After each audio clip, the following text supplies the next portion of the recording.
And we are live. Hey guys, this is Ruben from Dub's podcast, Connection Loop. I am on with Raquel Boras, and we're going to get into some topics that a lot of people are not comfortable talking about. They're just a little bit of taboo. Some people don't feel comfortable being this vulnerable, this transparent. We're going to talk about mental health, okay, which is a topic we should all be talking about a lot more. And we're going to be talking about how to be truly transparent on our path to personally brand ourselves. So we have Raquel, who's an expert on these subject matters. Let's just get right into it. What is the big, massive problem that you're kind of seeing right now? Vulnerability, transparency. I think people are still really afraid to talk the truth, to speak the truth, especially right now with everything going on. I think we should be talking about it, but if anything, there's still so much shame that goes behind telling someone that they're not doing okay, that they might be feeling sad or depressed or anxious, because there's still, a lot of stigma around it.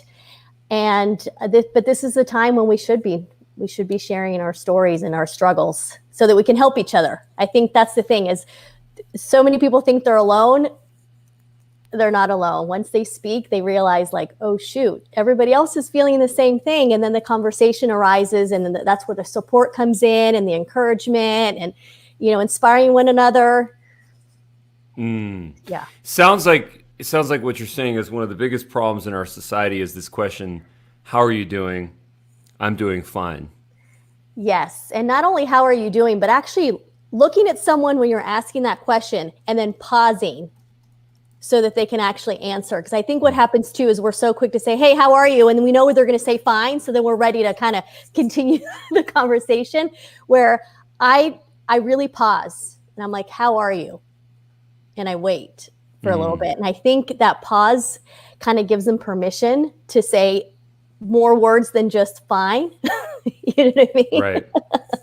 Yeah, so it's really important right now, and to reach out to people, because I think that's the other thing as well, is there's so many of us that are at home alone. I know I am, especially like I just celebrated a birthday on Saturday, and everyone just assumed I was out celebrating. I was home alone, no cake, no nothing, no birthday candle, self-quarantining because I just traveled. And lucky enough for social media, people knew it was my birthday. So I had plenty of birthday wishes and a lot of people reaching out to me, which was great. But hadn't had that, I think I really could have been like really sad and depressed in that moment. But I wasn't, because I was fortunate enough to have so many people reach out to me. I think that right there that's transparency, and that's vulnerability of, on our birthdays, what an important date for us. And what we're around and what's going on, and that makes total sense to me. And I think that dynamic has changed so much now because of kind of where we're at. But I applaud you for that, and happy belated birthday. I must say that to you. Thank you. Appreciate it. Yeah. I have this theory, and I'd like to kind of I'd like to check it with you. So my theory is that if you ask someone how they're doing, and they say good, or if they say fine, if they repeat the word, it means most definitely that they're not that word, and also that they don't want to really answer with any more detail. So how are you doing? Good. That's basically saying, I don't want to talk about this anymore. And I had this lengthy conversation with a friend about this, and we kind of got really deep into it. But obviously, I'm being a little tongue-in-cheek here, and I think that the notion here is that some people don't want to be asked how they're doing, and they actually don't want to provide or divulge more information. They want to stop it at that level. And I think the reason why they want to do that is because they want to be private, number one. Number two is they don't want to divulge something because that's just not the flavor that they're in. Or number three, they're just maybe being really efficient, and they don't want to spend too much time on the niceties. They're like, I got shit to do. I got stuff to do. Let's go here. Exactly. So, what is your take on people that don't have a problem being transparent, but they kind of want to end the conversation and move on to the business work as opposed to the niceties of the ice breaking, if you will? Honestly, I try not to judge. I try not to be quick to just assume that maybe, something's going on, I try to kind of honor what they want in that moment. So if they're not ready to talk, or they just kind of want to, brush it aside, then for whatever reason, they're just not in that space to open up. But I don't give up on it. I do like to kind of still get them to open up. That's something that I like to challenge people when I talk to them. And it's funny because I don't know what it is. By the end of most conversations, people are like, I just divulged things to you that I have never divulged to anybody else. And I don't know what happened, but I just am telling you these things. I have people that I've never met that tell me their deepest, darkest secrets. So I tend to kind of get in there. So when someone's like, good, fine, and wants to move on, I don't know. Like I said, I honor it, but at the same time, I don't give up that quickly in that moment, because I feel like sometimes as you get further along that conversation and they maybe trust you a little bit more, then they realize, maybe I should start, talking about how I'm actually feeling. Yeah, I've realized that selling is the worst thing to selling is to not develop the relationship. It's to focus on the problem, the solution, the value proposition. That to me has been my biggest failure in any type of business development or kind of sales capacity. And the other thing is that it's not as fun. It's not as fun to be in this mindset where it's almost like a hunter mindset where my goal is just to convert someone. For me, I've realized that if someone's interested in a product or service that I'm selling, that's great. If they're not, then it doesn't really matter, because maybe I can do something with them. I can create some piece of content. We can have a conversation. And then from that, something else can come to fruition. But I think that requires faith. Yeah, I mean, I'm the opposite. And that's a fault of mine. I don't know. Some people say it might not be, but I do think it's one of mine where I don't think about business at all when I probably should be sometimes, where at the end of it, people are like, where's your call to action? I was like, what do you mean call to action? Yeah. I'm like, because when I talk to someone or I'm building a relationship, I really am not thinking about the business, to be honest. I really like people. I genuinely love people. And that's just something that personal branding kind of came into fruition because of. It wasn't necessarily because I thought, oh, I'm gonna focus on personal branding because I'm really good at it. No, it was the opposite. It was, I'm really good at building relationships and connecting with people, and through there, that's how that came about. And your title is the Chief Excitement Officer and Founder, which is that's the coolest title. Thank you. Well, I always say that I'm excited. Yeah. A lot of my videos in the beginning, I'll be like, I'm so excited to share with you. And so I think I was in bed at like 1, 2 in the morning, trying to come up with ideas of how to, be different and stand out. And I thought, well, CEO, I'm Chief Executive Officer. I'm definitely not like some executive. And then it just came to me, the excitement part. And I thought that is perfect. Nice. And talk to me a little bit about, personal branding and what you're seeing, how it's changed, how people at small companies, solopreneur situations, or even large companies can start to really think about personal branding. Yeah. So like I said, I kind of stumbled into it in the sense that I was already on social media. I was already being myself. I was putting myself out there pretty in, transparent, vulnerable way. And that's where people started taking notice of what I was doing.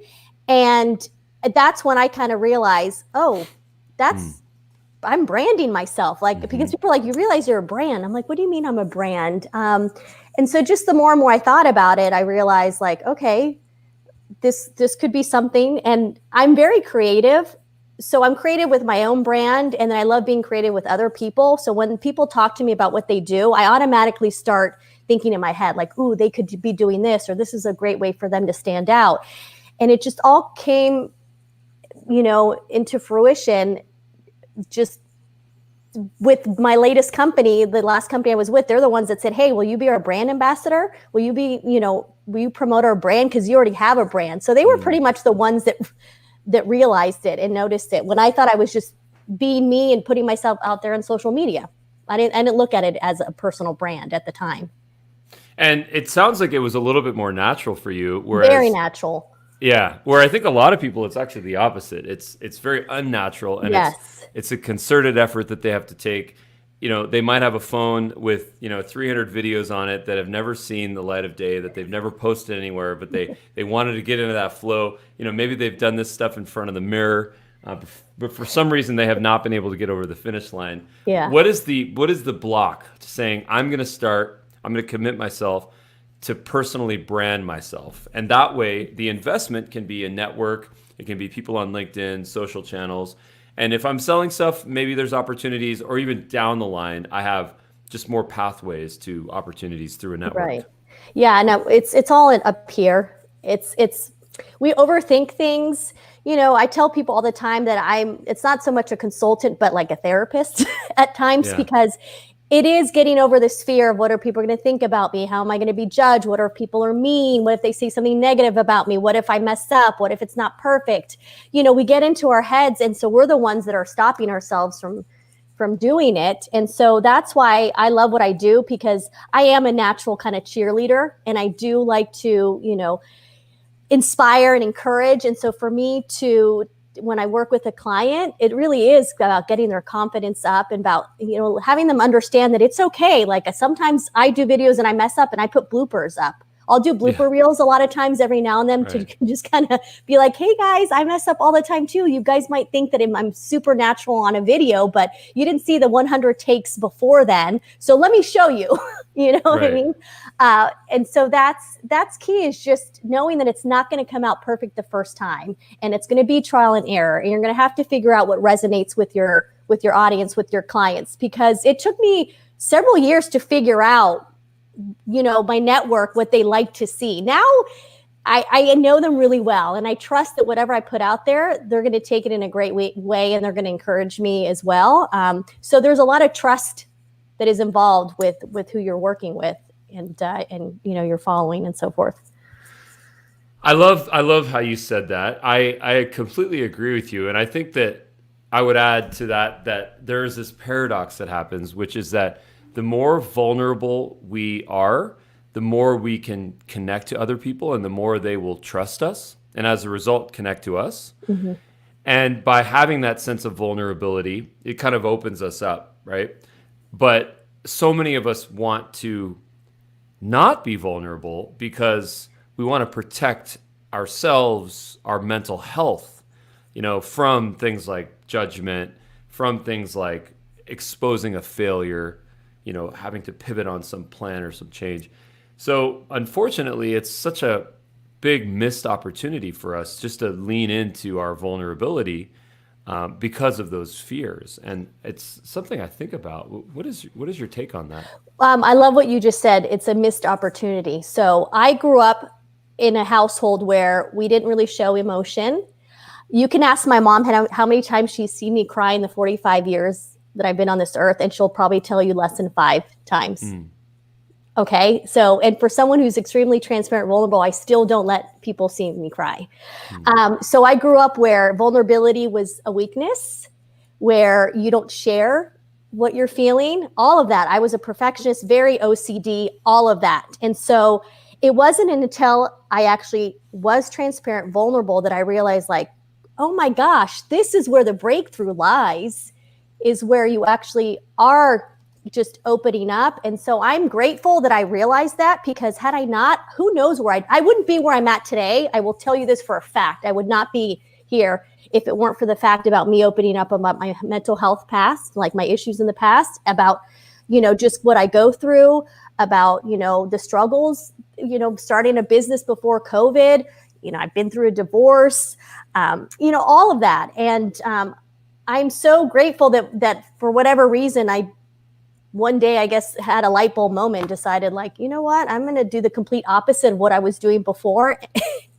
And I'm so happy I did, because it is very liberating. And that's why I tell people all the time that I do what I do, because it's a great feeling to be able to put yourself out there as you and just own it and be like, this is me, take it or leave it. There's something so freeing about that feeling. And I want everyone else to have that feeling. I don't, nobody wants to feel insecure all the time, or anxious, or, fearful. We're all going to feel those, but to feel those all the time, like, that's no fun. Like, you should have those moments where you're like, this is me. And I love Well, me. well, you know what I think happens if people don't do that, which I kind of realized while you were saying that, is that we are essentially the guilty party here for our own mental health. For some things, not all things, but for Right. some things.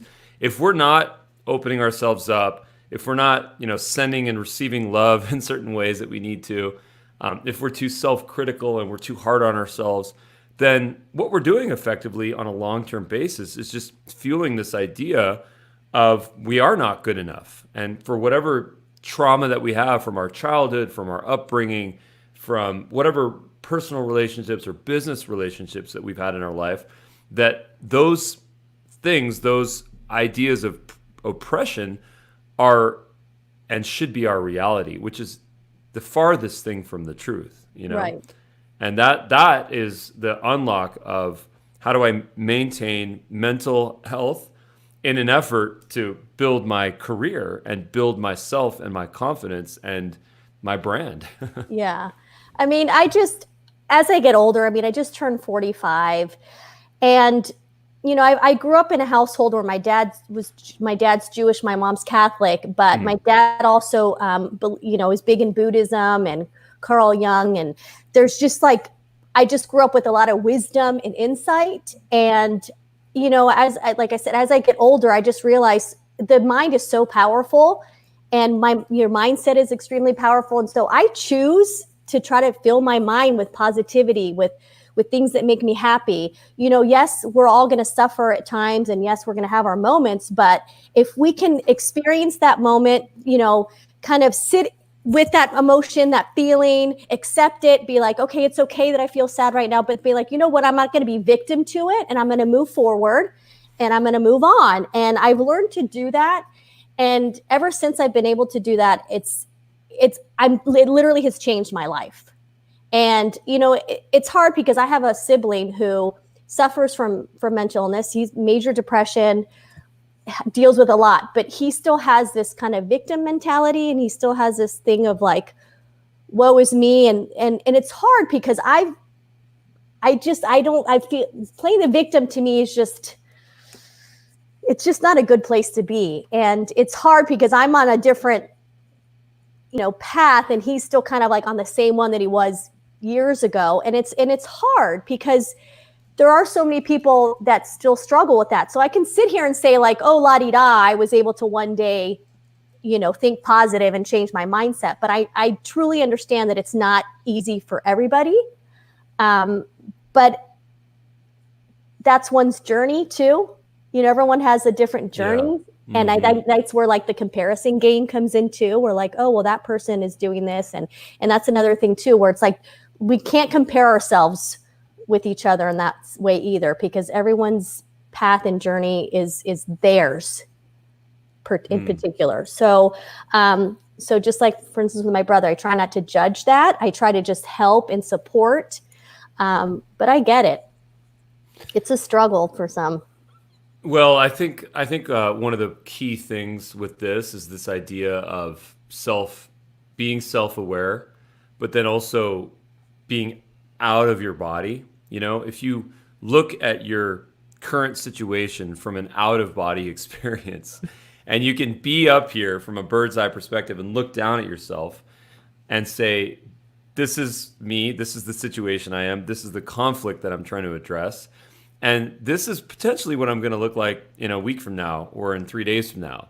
And it's either going to be one of two things. It's going to be me in this existing state, or me in a different state where I decided to overcome this. And I decided to, continue to walk through hell to get to the other side. Yeah. And, I think it's important to take that step back, because when you're in the moment, we have to be present. We have to be in the moment. But if we're too in the moment from a negative perspective, then it's hard to see the light. Absolutely. Yeah. Because, we all talk about being present and in the moment. Yes. But if in that moment it's all very negative and very dark, then you do have to somehow figure out tools and skills and ways to get it out of that and be able to move forward. It's all a lot of work. I'm not going to sit here and lie and say it, was overnight. It took years. decades to get where I'm at. Do you believe in this statement? Everything happens for a reason. I do. Absolutely. Even right now, the universe is working in very funny ways right now because I do want to move back to California. And it's funny how putting it out there in the universe is like, okay, you know what? I'm listening. I'm hearing you, and I'm going to, make things happen. And I do believe in all of that. Like what you put out there. That's why for me, I do make it a point to put out positive vibes and to, be kind and compassionate because, if I can put that out there, those vibrations, I'm hoping that they're, hitting other people. And if I inspire someone or if I'm kind and that person's like, you know what, Raquel was being so kind to me today, I'm going to make it a point to be kind to someone else or be positive. Then it's just, I tell people all the time, it's like, ripple effect. And if I can cause a really cool ripple effect of positivity, then why not? Yeah. It's better than the alternative of creating negativity and, hatred and all of that other stuff. Like I'd rather be like, yo. That's the meaning of life to me. The meaning of life is to have purpose and help other people, right? Absolutely. So, it's funny because someone was asking me about my personal brand and like, how do you, not be so salesy? I go, because my brand isn't about selling what I do. My brand is about being positive, trying to make people laugh, try to encourage, inspire, all of that. That is bottom line, my brand. Like I tell people that my legacy, I want it to be where, wow, she really like made it a point to be kind and help others and be generous with her time. That's what I want to leave behind. Screw the like, oh, she was really successful in her business. That to me, at the end of the day, doesn't drive me. Isn't that true? I mean, at the end of the day, that's not what's going to be in the eulogy. She made this amount of money in 2020. No, it's going to be like, you know what? She inspired this person to do that, or she was a really good mom, or she was a good friend, or a good daughter, or a good ex-wife. I'm a good ex-wife. I do have to admit. Yeah, those are the type of things that I want people to say about me, my eulogy. Right. Yeah. And I guess it's funny because sometimes you do have to talk about death when you want to talk about true positivity. Well, no, but it's true because that's essentially how I live my life. And I tell, people it's morbid, but it is like, okay, if something happened to me tomorrow, what do I want people to remember me as? And what do I want them to say about me at my wake or my funeral, whatever it's going to be? Like, that's what I care about. And so I'm like, okay, well, then that's how I have to live each day. Mm-hmm.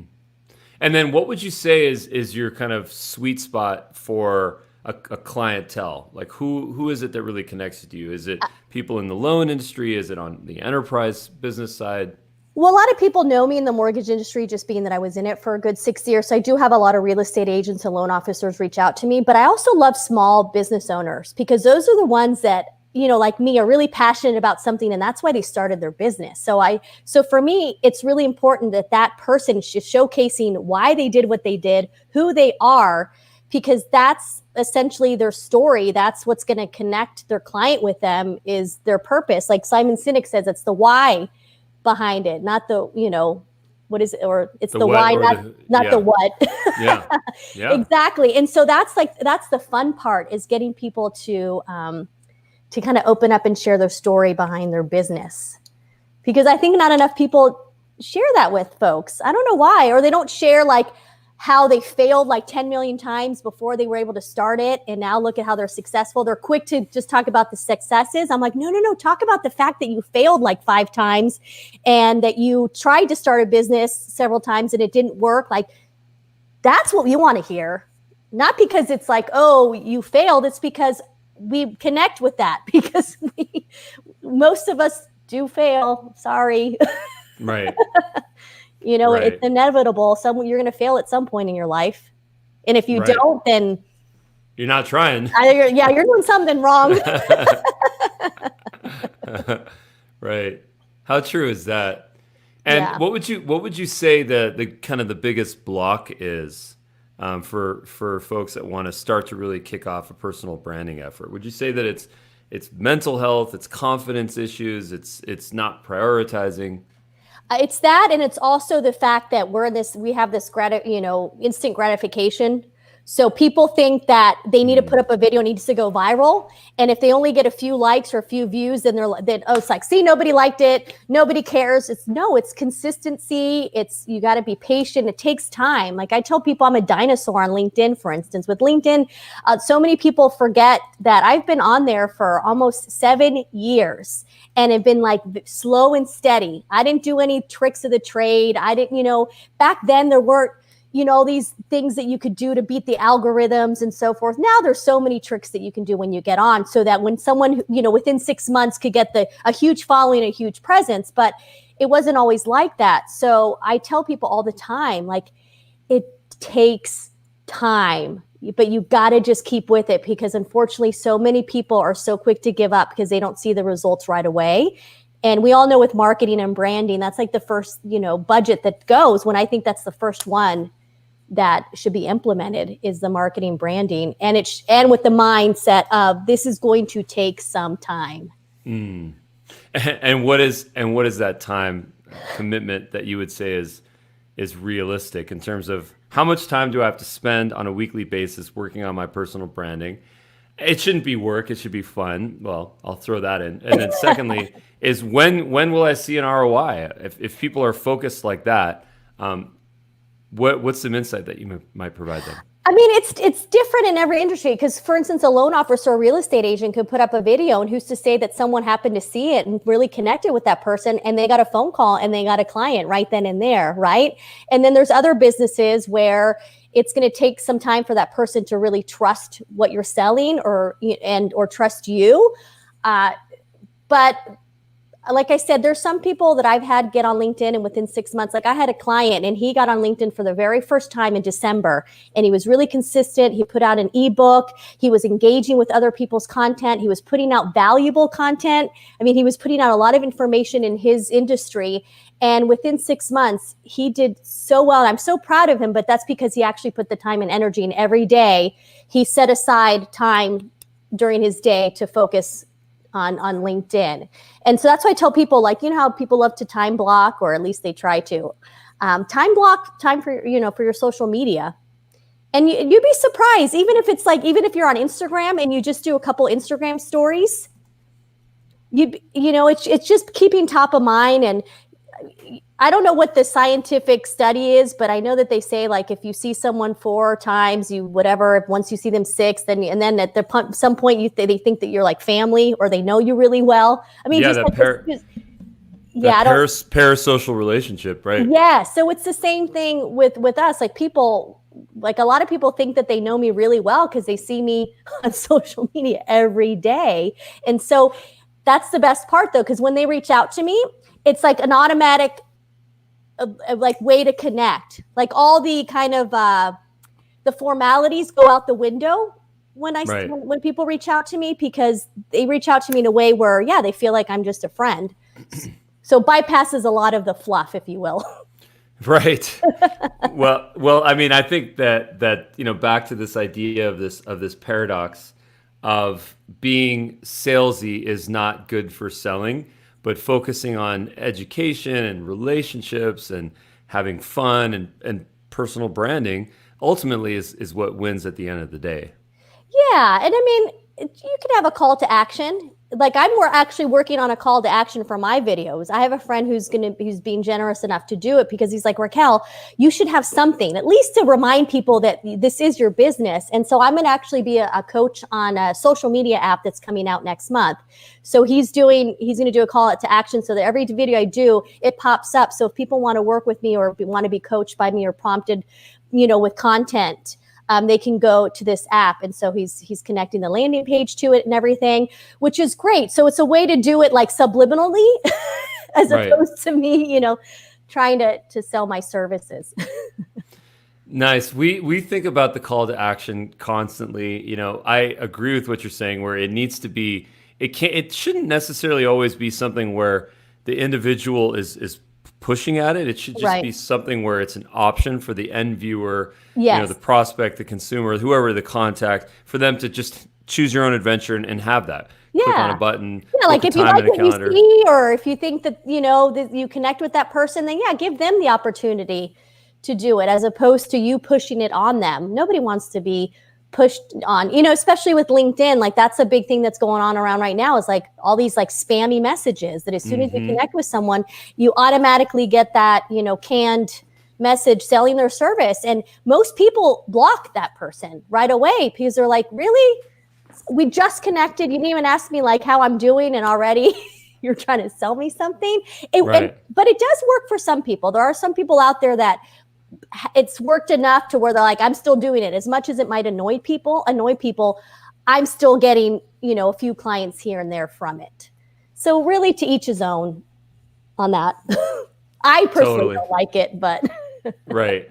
Well, I think you're in the majority. I tend to agree yeah, I with think you. so too. From what The I only times that I think that I've been a quick conversion from a cold message on email or LinkedIn is if I have some very specific need, struggling to get something accomplished, and then there's some sort of a, I don't know, a guarantee. It's like this. The stars have to align perfectly, and it has to just be this instant kind of trust mindset. But it's so hard. It's so hard for that to occur. yeah, no, Because of I trust. I agree. mean, it's trust. At the end of the day, it's trust. It's like, you don't No, know and who, yeah. And that's what right? I tell people too, that if you're just getting on social media, remember you have to respect your audience so that they can respect you. So when you put yourself out there, yes, I've been very vulnerable, and I've talked about the fact that I attempted suicide when I was at UCLA. I mean, I'm very open about that, but it took time for me to get to that place because I really needed to trust the people I was telling. And Hmm. and so by the time I did share my story, I had so much support. It was amazing. It was the opposite of what I thought.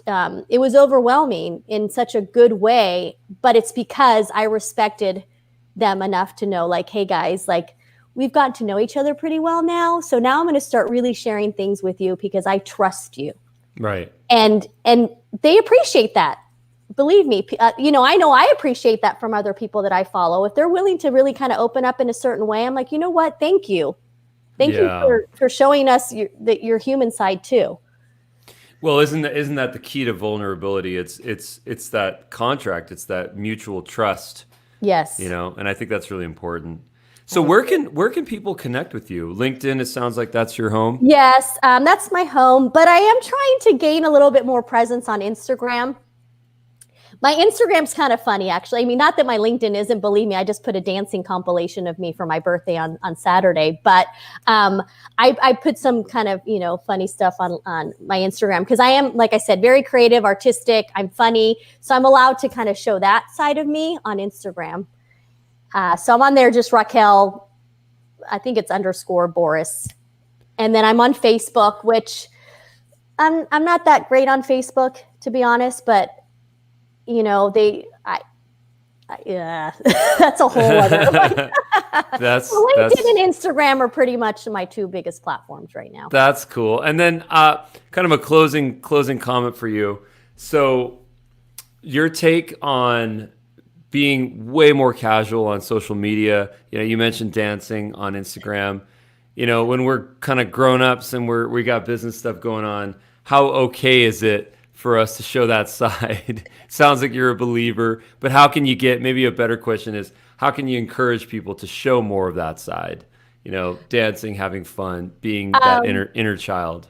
That's why I do it, because I feel like if they see me doing it and I'm okay with it and I get a really good response from it, then people are like, okay. Because even on Saturday, for my birthday post, I've had more than 20,000 views of me dancing, and it's not great dancing. Like it's a compilation of me like in my sweats with bun, like being super goofy dancing to Baby Shark. It's very humiliating, but I do it also with the point of, hey, I need to walk the walk. If I'm telling you to be able to be just who you are and be true to you, then I have to be true to myself too. So that's why I do that. But I mix it up with business too. Believe me, if it were all just goofiness, I don't think I would have as much.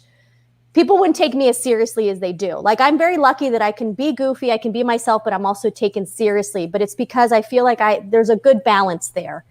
And so that's why I tell people it's a fine line of doing both. And once you get it and you are in that little sweet spot, you're golden. And I lucked out where after years, I finally found my sweet spot.